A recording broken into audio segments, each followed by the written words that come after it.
Hello. ഇന്ന് രാവിലെ ഞാൻ എൻ്റെ ഏവിയറിയിൽ ബേർഡ്സിന് ഫുഡ് കൊടുക്കാൻ വന്നപ്പം ഭയങ്കര അൺഫോർച്ചുനേറ്റ് ആയിട്ടുള്ളൊരു ഇൻസിഡന്റ് ഉണ്ടായി. എൻ്റെ ഒരു മെയിൽ ബേർഡ് ഡെത്ത് ആയിപ്പോയി.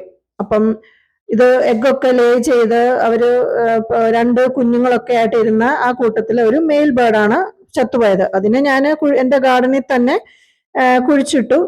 എന്താ ഇങ്ങനെ സംഭവിച്ചതെന്ന് എനിക്ക് ഒരു പിടുത്തവും കിട്ടുന്നില്ല. ഇന്നലെ രാത്രിയിൽ 10 o'clock ഞാൻ ക്ലീൻ ഒക്കെ ചെയ്ത് വരുമ്പോഴും ഈ ബേർഡിന് ഒരു കുഴപ്പം ഉണ്ടായിരുന്നില്ല. ഭയങ്കര ഫുഡൊക്കെ കഴിക്കുന്നുണ്ടായിരുന്നു, ഒരു കുഴപ്പം ഉണ്ടായിരുന്നില്ല. ഇന്ന് രാവിലെ ചെന്നപ്പം അത് ചത്തു കിടക്കുന്നു.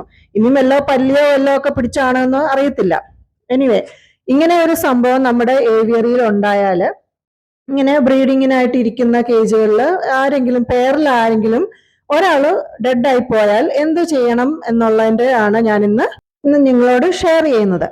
ഇങ്ങനെ നമ്മൾ ബ്രീഡിങ്ങിന് വേണ്ടി ഇട്ടേക്കുന്ന മെയിലും ഫീമെയിലും രണ്ടുപേരും അങ്ങോട്ടും ഇങ്ങോട്ടും ഫീഡ് ചെയ്ത് അവര് എഗ്ഗ് ലേ ചെയ്ത് ഹാച്ച് ചെയ്യുന്നിടം വരെ ഫീമെയിൽസ് പോട്ടിനകത്തിരിക്കും.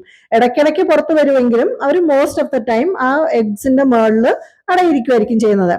അപ്പോൾ ഈ മെയിലാണ് കൂടുതലും ഈ ഫീമെയിൽ ബേർഡിനെ ഫീഡ് ചെയ്യുന്നത്. എഗ്ഗ് വൺസ് ഹാച്ച് ആയി കഴിഞ്ഞാൽ ഫീമെയിൽ ബേർഡും പുറത്തു വരുന്ന ഫുഡ് എടുത്ത് രണ്ടുപേരും കഴിച്ചാണ് ചിക്സിന് ഫുഡ് കൊടുക്കുന്നത്.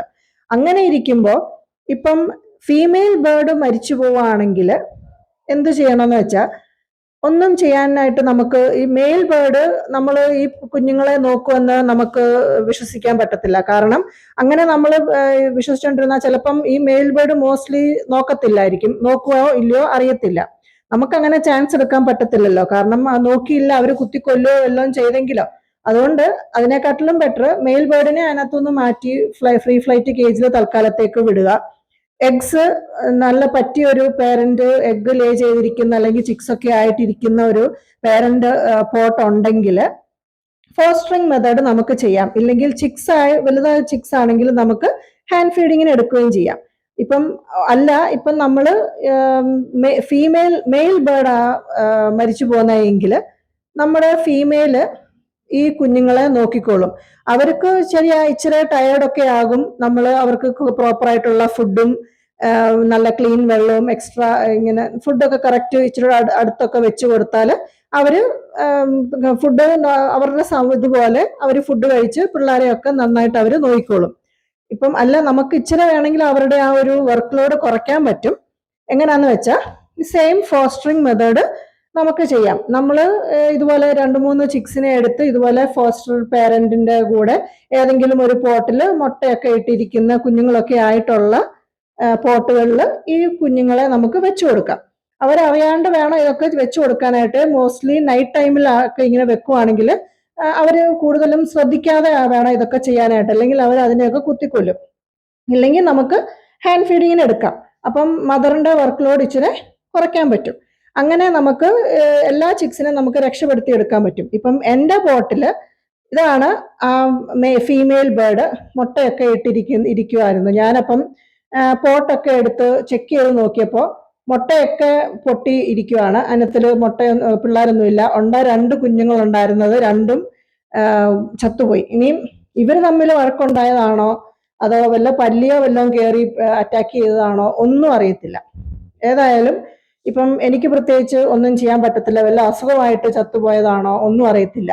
ഏതായാലും ഞാൻ ഈ ഫീമെയിൽ ബേർഡിനെ എടുത്ത് വേറൊരു ക്വാറന്റൈൻ പോലൊരു വേറൊരു സെപ്പറേറ്റ് കേജിൽ ഇടുകയാണ് ചെയ്യുന്നത്.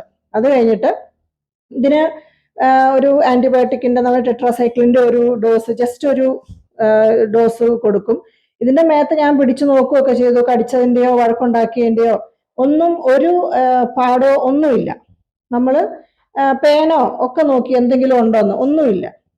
എന്താ റീസൺ അതില്ല. ഇത് നല്ല ഹെൽത്തി ആയിട്ടിരിക്കുന്നുണ്ട്, ഒരു കുഴപ്പമില്ല.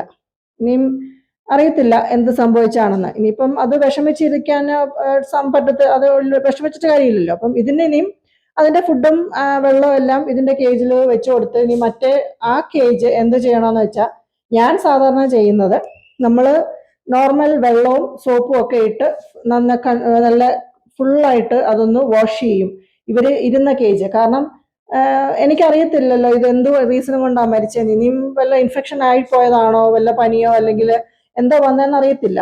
ആ കേജ്, ഇത് ഇരുന്ന കേജ് ഫുള്ളി ക്ലീൻ ചെയ്യും. ഡിസിൻഫെക്റ്റൻ്റ് ഒന്നും ഇട്ടല്ല, ജസ്റ്റ് വെള്ളവും സോപ്പും മാത്രം ഇട്ടാണ് ഞാനിവിടെ കഴുകുന്നത്. പിന്നെ അവരുടെ ആ പോട്ടും എല്ലാം എടുത്ത് മാറ്റി കഴുകി ഉണക്കാനായിട്ട് വെക്കണം, സൺ ഡ്രൈ ചെയ്യാനായിട്ട്.